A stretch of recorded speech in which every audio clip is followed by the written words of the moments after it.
pessoal, tudo bem? Estamos aqui hoje então para mais uma aula de língua portuguesa, hoje a aula de número 50.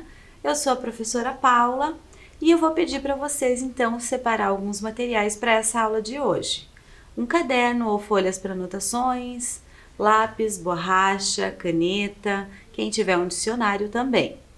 E também peço que vocês anotem a data de hoje, o número da aula, que fica melhor para a organização de vocês para os estudos.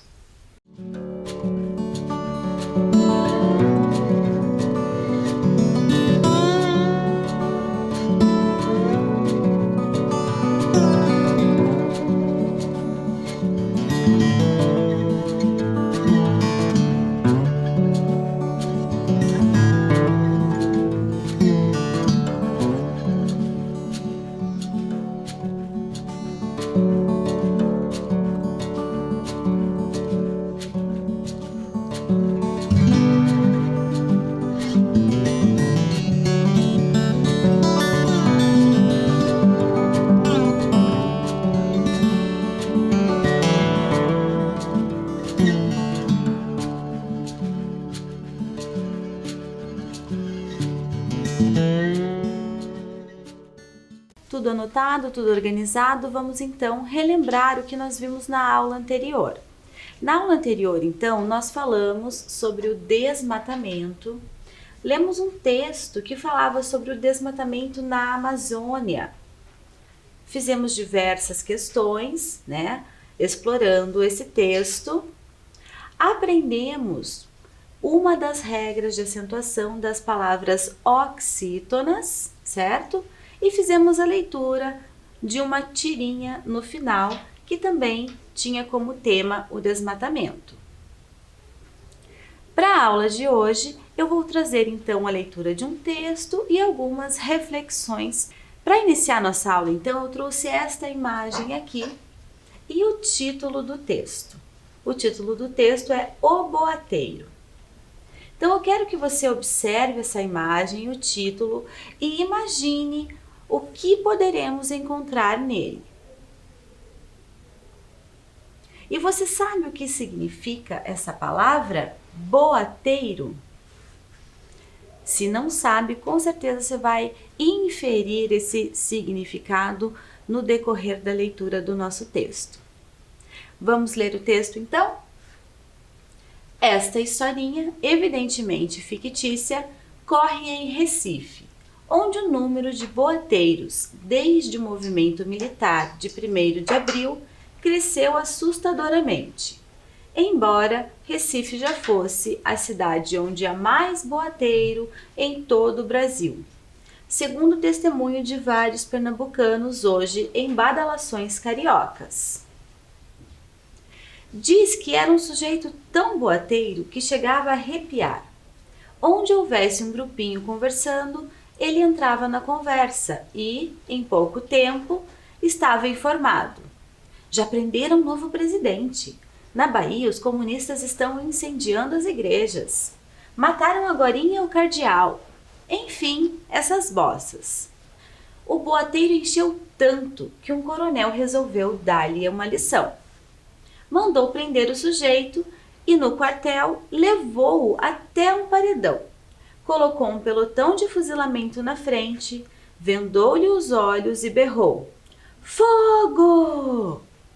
Ouviu-se aquele barulho de tiros e o boateiro caiu desmaiado. Sim, caiu desmaiado porque o coronel queria apenas dar-lhe um susto. Quando o boateiro acordou na enfermaria do quartel, o coronel falou para ele: "Olha, seu pilantra, isso foi apenas para lhe dar uma lição. Fique espalhando mais boato idiota por aí, que eu lhe mando prender outra vez e aí não vou fuzilar com bala de festim, não." Vai daí, soltou o cara, que saiu meio escaldado pela rua e logo na primeira esquina encontrou uns conhecidos. "Quais são as novidades?" perguntaram os conhecidos. O boateiro olhou para os lados, tomou um ar de cumplicidade e disse baixinho: "O nosso exército está completamente sem munição." Muito bem, pessoal. Então, vamos seguir a aula com algumas questões para a gente refletir sobre esse texto, né? Explorar esse texto. A primeira questão, então, diz o seguinte: após a leitura do texto, mesmo não sabendo o significado da palavra boateiro, conseguimos inferi-lo. Explique o que essa palavra significa de acordo com o seu entendimento do texto. Então, eu vou dar um tempinho para vocês pensarem um pouco, certo? Mesmo que você não saiba o significado dessa palavra, eu acho que com a historinha que a gente leu, né, com o texto que nós lemos, você consegue inferir, né, descobrir qual é o significado. Eu quero que você escreva, então, ele para mim.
Vamos lá ver então qual é o significado da palavra boateiro. Boateiro é a pessoa que fica espalhando, divulgando boatos, né? Para quem não sabe o que é boato, eu trouxe aqui para vocês o verbete explicando. Primeiro o verbete do que é boateiro, que diz aqui aquele, né, que espalha boatos, como nós vimos no exercício anterior ali. E boato, então, é aquela notícia anônima, geralmente maledicente, né, que se divulga a respeito de alguém ou de algum acontecimento sem confirmação, certo, pessoal? Com certeza vocês já devem ter ouvido falar, né, já devem ter ouvido muitos boatos por aí. Vamos seguir, então, para a questão 2. Ao ler o texto, podemos dizer que ele é atual? Justifique sua resposta. Aqui eu quero saber se esse texto faz parte desse momento em que nós vivemos, né? Da nossa realidade agora, né? Se o texto é atual ou não, certo? Você vai ter que justificar. Se você responder sim, tem que justificar por que sim. E não, também tem que justificar por que ele não é atual, certo? Então, na sequência, a gente já vê a resposta.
Então vamos lá, pessoal. Esse texto, ele é atual ou não? Na verdade, o texto não é um texto atual, né? A história que se passa não acontece no momento em que nós vivemos hoje, certo? O texto, ele é narrado na época do regime militar, ok? Lá no texto cita, inclusive, esse momento histórico.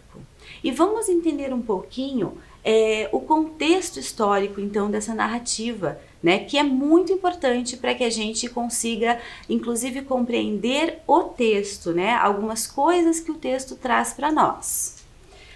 Então, olha só, o período da ditadura militar no Brasil foi marcado pelo regime autoritário que teve início com o golpe militar em 31 de março de 1964. Nesse contexto, ocorreu a deposição do presidente João Goulart. O regime militar durou 21 anos, de 1964 a 1985. Estabeleceu a censura à imprensa, infringiu restrições de direitos políticos, bem como perseguição policial aos opositores do regime. Então, pessoal, é muito importante a gente conhecer, né, saber essas informações, conhecer o contexto histórico, né, em que se passa a narrativa, em que se passa o texto que nós acabamos de ler, para entender realmente o que acontece, né, para compreender o que acontece no texto, os fatos que o texto traz para nós.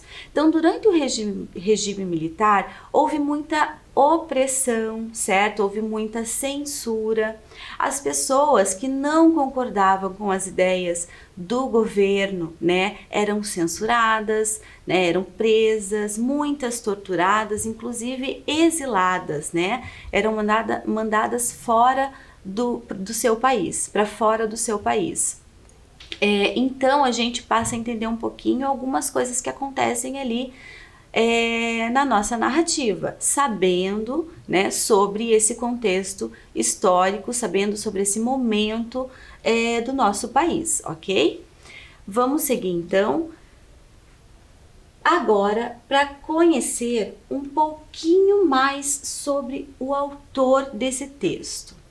O autor do texto chama-se Stanislau Ponte Preta, né? Então ele morreu com 45 anos, muito jovem. Pseudônimo de Sérgio Porto. O que isso quer dizer? O nome dele verdadeiro era Sérgio Porto, mas ele usava o pseudônimo de Stanislau Ponte Preta, né, nos textos que ele escrevia. Ele foi um escritor carioca, cronista, jornalista e radialista brasileiro. Marcou presença na literatura nacional com a publicação de livros de paródia e humor, com crônicas satíricas e corrosivas, né? Então, uma das características, né, desse autor é que ele traz nos seus textos, né, um humor satírico, né? Ele traz uma crítica, né, por detrás das suas histórias, ok? Vamos seguir para mais uma questão, então, da nossa aula. Que fato ocorrido na narrativa caracteriza a época em que a história aconteceu? Então aqui você vai precisar daquelas informações que eu trouxe a respeito do contexto histórico, né, da ditadura militar, certo? Qual é o fato que acontece na história que faz parte dessa época, que era normal acontecer durante o regime militar, certo? Vamos ver as opções então. Letra A, o crescimento assustador do número de boateiros. Letra B, o coronel prender o boateiro para dar-lhe uma lição. Ou letra C, a prisão do novo presidente da República. Então, eu quero saber qual desses fatos, né, caracteriza, então, o contexto histórico, né, a época em que se passa a narrativa.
Vamos ver a resposta então? Qual é o fato que caracteriza o contexto histórico, a época que se passa a história?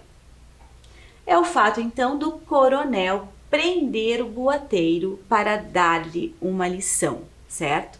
Então o indivíduo ele foi preso apenas pelo fato dele estar divulgando, né, boatos, ok? Espalhando boatos, né? Pode ser que um desses boatos que ele, né, estivesse espalhando fosse de desagrado do governo. Então isso era normal acontecer naquela época.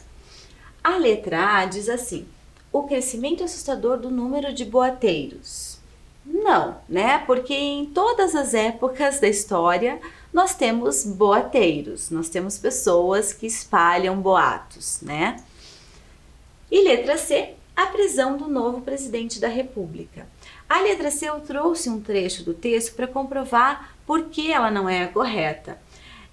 A prisão do novo presidente da República é um boato espalhado pelo boateiro, né? Então o trecho do texto ali comprova, ó, quando o narrador diz assim: onde houvesse um grupinho conversando, ele entrava na conversa e em pouco tempo estava informando. Já prenderam o novo presidente, né? Então ali é o boateiro, né, falando, espalhando esse boato, ok? Vamos seguir então para a próxima questão, a questão número 4. A narrativa apresenta uma crítica ao governo da época. Marque a alternativa que comprova essa afirmação.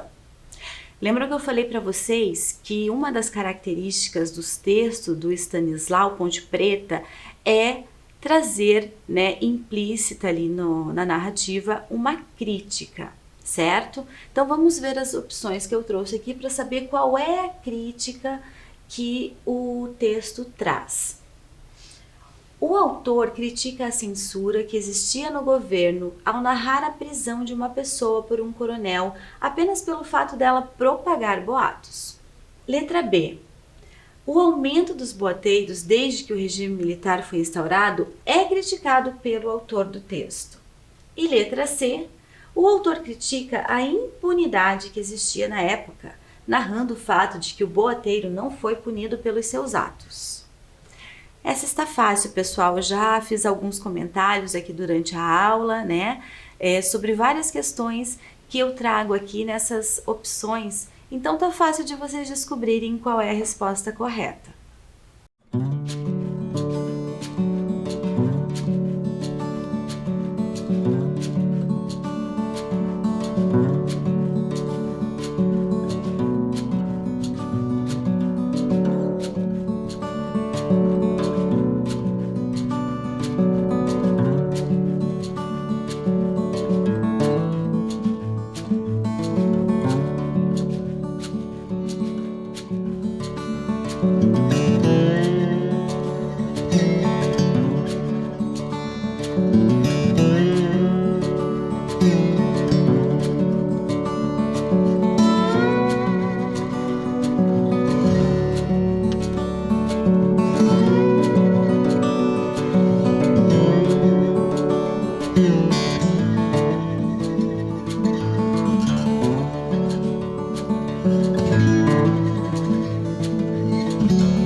Vamos ver então qual é a crítica, né, que o autor do texto traz?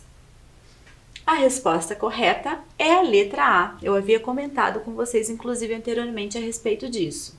O autor critica a censura que existia no governo ao narrar a prisão de uma pessoa por um coronel apenas pelo fato dela propagar boatos, né? Então, como eu falei, naquela época muitas pessoas eram presas por diversos motivos, né? Um deles era isso, né? Se a pessoa ficasse falando algo, espalhando boatos sobre algo que era contra o governo, uma ideia que fosse contrária, né, às ideias do governo, então essa pessoa, ela era punida, ela era presa, certo? As outras opções diz o seguinte: o aumento dos boateiros, né, desde que o regime militar foi instaurado, é criticado pelo autor. Não, isso não é criticado, é apenas citado lá no início do texto, né, que nesse momento histórico houve um aumento dessas pessoas, principalmente na cidade de Recife. E a letra C, o autor critica a impunidade que existia na época. Essa, se você lesse só essa primeira parte, você já descartaria, né, como a resposta correta, porque naquela época as pessoas eram punidas e punidas severamente. Vamos seguir então. A questão 5, eu trouxe um trecho do texto e o trecho diz o seguinte: diz que era um sujeito tão boateiro que chegava a arrepiar. Onde houvesse um grupinho conversando, ele entrava na conversa e, em pouco tempo, estava informando. Já prenderam um novo presidente. Na Bahia, os comunistas estão incendiando as igrejas. Mataram agorinha o cardeal. Enfim, essas bossas. No trecho, o pronome ele se refere a qual palavra citada anteriormente. Então, aqui nós temos um pronome que está destacado lá no trecho, né, o pronome ele, e ele está se referindo a uma outra palavra que já foi citada no texto. Isso ocorre para que não haja repetições, né, da mesma palavra dentro do texto. Né? Nós já falamos sobre isso em algumas outras aulas, né? Chamamos isso aqui então de coesão textual, certo, pessoal? Então, nós temos aqui 3 opções. O ele se refere ao boateiro, ao sujeito ou a grupinho. Prestem bem atenção, releiam o trecho e logo a gente volta para ver a resposta correta.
Vamos ver então a resposta correta. A qual palavra o pronome ele se refere? Então, ela está se referindo à palavra sujeito, né? Vamos ver lá no texto, ele diz assim, ó. Diz que era um sujeito tão boateiro que chegava a arrepiar. Onde houvesse um grupinho conversando, ele entrava na conversa. Quem que entrava na conversa? O sujeito. Então, o ele está retomando a palavra sujeito que foi citada ali anteriormente no trecho. Certo, pessoal? Vamos seguir então para mais uma questão, que é a questão 6, onde eu trago o mesmo trecho anterior, certo? Só que agora nós vamos observar outras palavras aqui. Tem destacada a palavra presidente e a palavra cardeal neste trecho. E a questão é a seguinte: qual das alternativas abaixo justifica o uso da letra maiúscula nas palavras destacadas no trecho?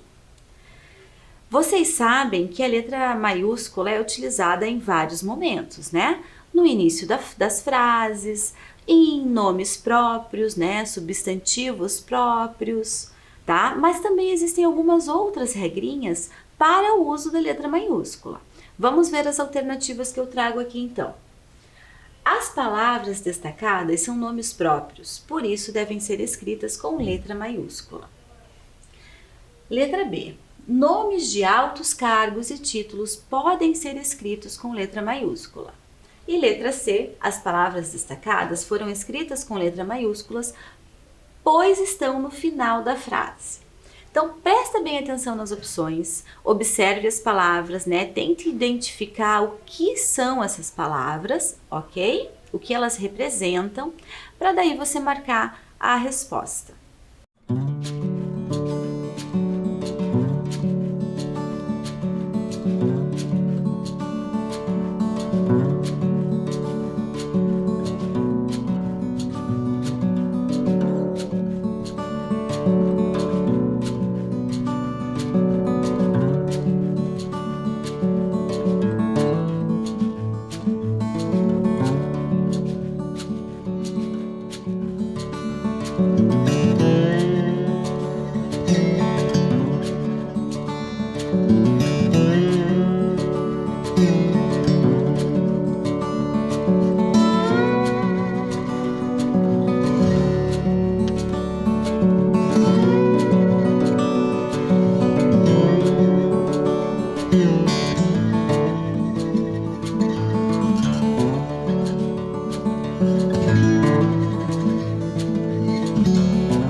Vamos ver a resposta então. Por que, né, que essas palavras foram escritas com letra maiúscula?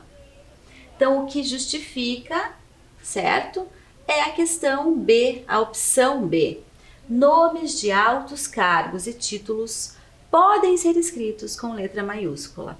Por que eu coloquei aqui a palavrinha podem? Porque é opcional nesse caso, pessoal. Então, os nomes, né, de cargos, né, importantes e de títulos, eles podem tanto ser escritos com letra maiúscula como com a letra minúscula, certo? Diferente da opção aqui que eu coloquei, ó, as palavras destacadas são nomes próprios. Ela tá errada porque presidente e cardeal não são nomes próprios, certo? Por isso devem ser escritas com letra maiúscula. Só que aqui eu coloquei devem, quer dizer que todos os nomes próprios devem, é obrigatório eles serem escritos com letra maiúscula, certo? Diferente desta opção aqui, dos cargos altos, né? Importantes, e dos títulos, que eles podem ser escritos, ok? Não é obrigatório. Diferente. Agora, os nomes próprios, eles devem ser escritos com letra maiúscula. E diz ali, as palavras destacadas na C foram escritas com letra maiúscula, pois estão no final da frase. Não, né? Primeiro que no final de frase a gente pode escrever com letra minúscula normal, a não ser que seja um nome próprio, né? Daí não. Agora, no início da frase, é obrigatório a gente iniciar a palavra com letra maiúscula, ok? Vamos seguir. Vamos para a questão número 7.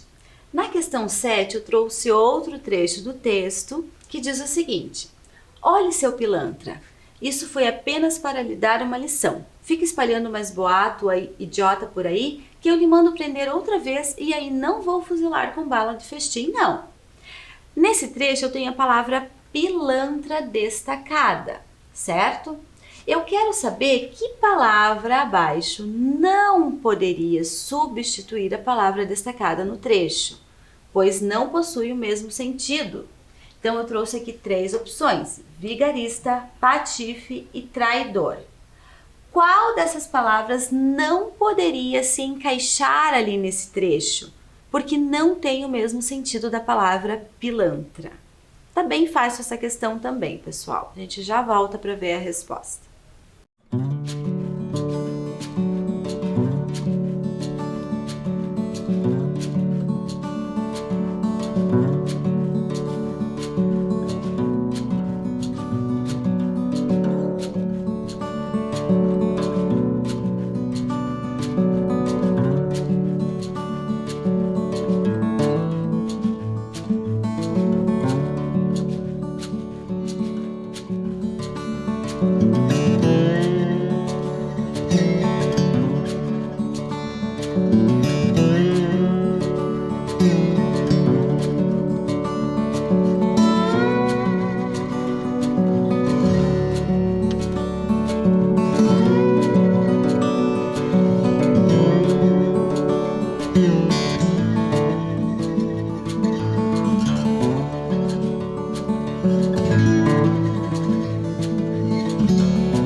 Vamos ver então qual é a palavra que não se encaixaria nesse trecho?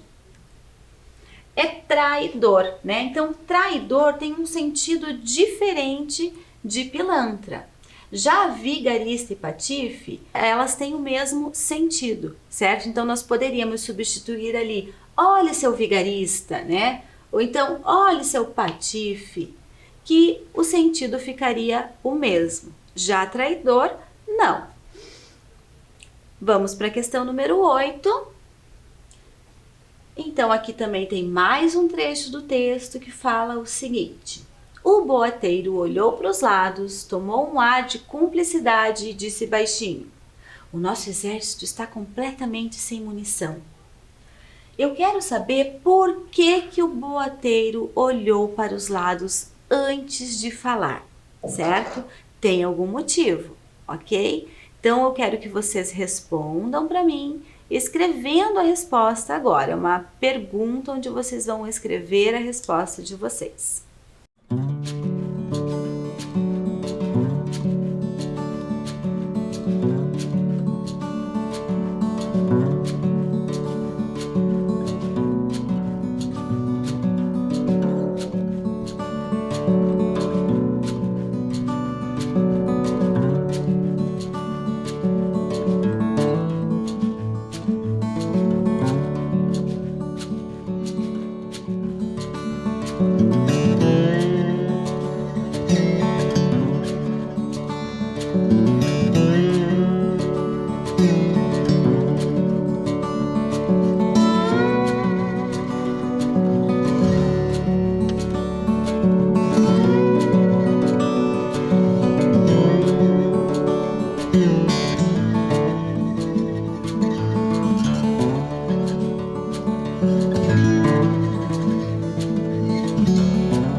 Muito bem, pessoal. Vamos ver então a resposta que eu trouxe para essa questão.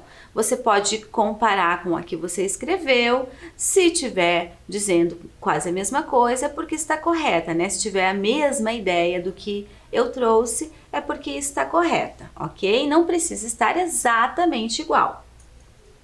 Então, a resposta que eu trouxe é o seguinte: provavelmente, né? Por que provavelmente? Porque nós não temos a total certeza, né? Mas provavelmente ele olhou para os lados, né? Então, para certificar-se de que o coronel não estava por perto e não correr o risco de ser preso novamente por causa de seus boatos.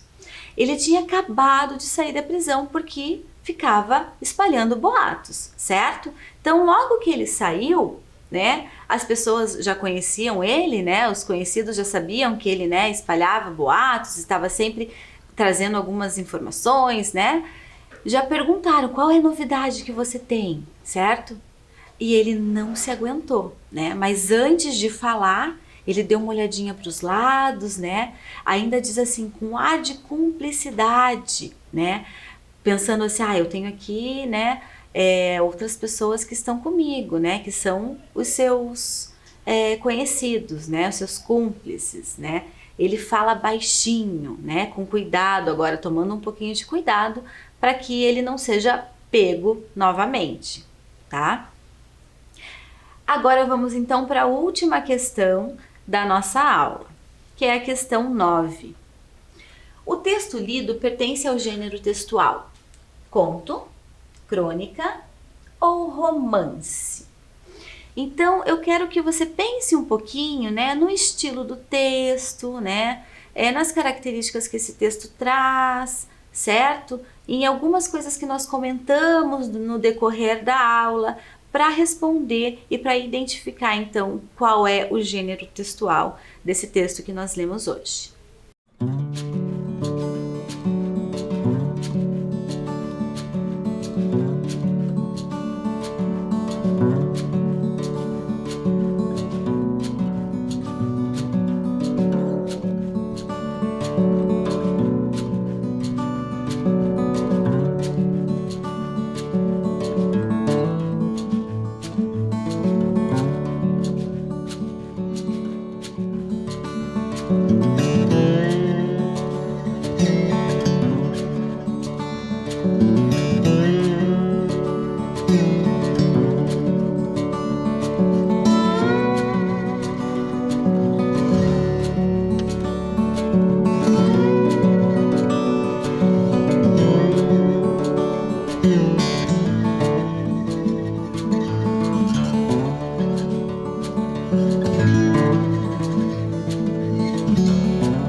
Vamos ver então qual é o gênero textual desse texto? É uma crônica. Mas por que é uma crônica? Eu vou deixar então vocês curiosos, porque na nossa próxima aula nós vamos falar especificamente do gênero textual crônica, certo, pessoal? Já vão dando uma pesquisadinha em casa, quem ficou curioso, tá? A respeito do gênero. E na próxima aula, então, nós falamos sobre as crônicas, sobre esse gênero textual. Por hoje eu fico por aqui. Espero que vocês tenham gostado e aproveitado a aula. Até a próxima, então!